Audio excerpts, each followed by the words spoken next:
2005 में एक मूवी आया था वी फॉर वेंडेटा करके, जो कि बहुत ही रेबेलियस मूवी था। उसका एक कोट था जो कि था ऐसा, उसमें लिखा गया था कि people should not be afraid of their governments, government should be afraid of their people.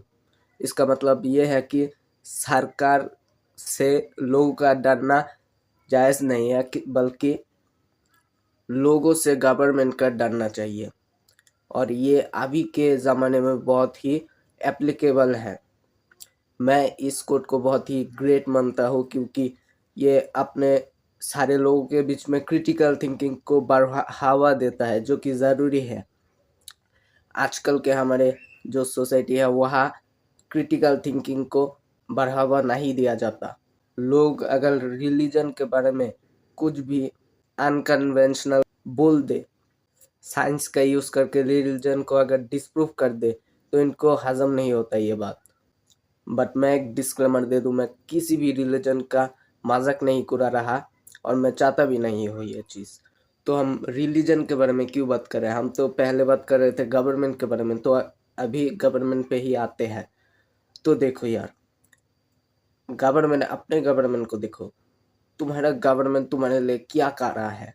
कुछ भी नहीं कर रहा है। तुम टैक्स पे करते हो हर साल, तुम्हें क्या मिलता है? कुछ नहीं, तुम्हें सिर्फ डर मिलता है। गवर्नमेंट तुमको डराता है कि ये कर दो, वो कर दो, अगर नहीं किया तो तुम्हें ये होगा, वो होगा, तुम्हें बहुत प्रेशराइज किया जाता है। बट तुम उसके लिए टैक्स पे कर रहे हो, तो तुम इस सरकार के सिस्टम में रहने के लिए पैसा दे रहे हो सरकार को, और वो ही सरकार तुम्हें नीचे गिरा रहा है, तुम्हें गरीब रख रहा है।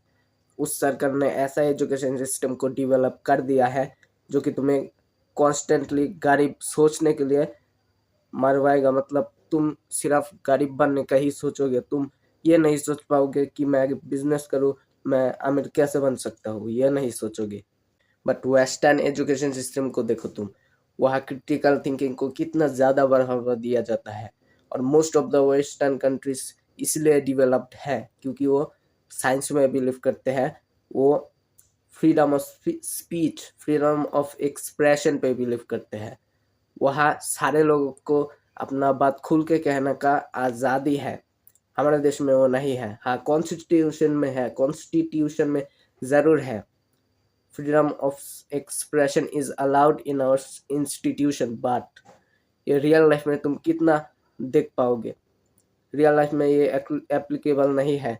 तुम अगर रास्ते में किसी को भी अपना ओपिनियन कर दो जो कि इनको हर्ट करे, तुम नहीं छोड़ेंगे ये, और ये सच बात है, तुम भी जानते हो ये। तो मैं यही कह रहा हूँ, तो थोड़ा लॉजिकली सोचो। अपना जो बिलीव्स है उनको बाहर फेंक दो और लॉजिकली सोचो। सरकार क्यों बनते हैं? हम हमारे वोट से तो बनते हैं ना। तो अगर हम सरकार का फायदा करा रहे हैं, उन्हें भी हमारा फायदा करवाना चाहिए। इसके लिए तुम जो भी कर सकते हो बढ़िया। तो ठीक है, ये मैं कहना चाह रहा था। Thank you.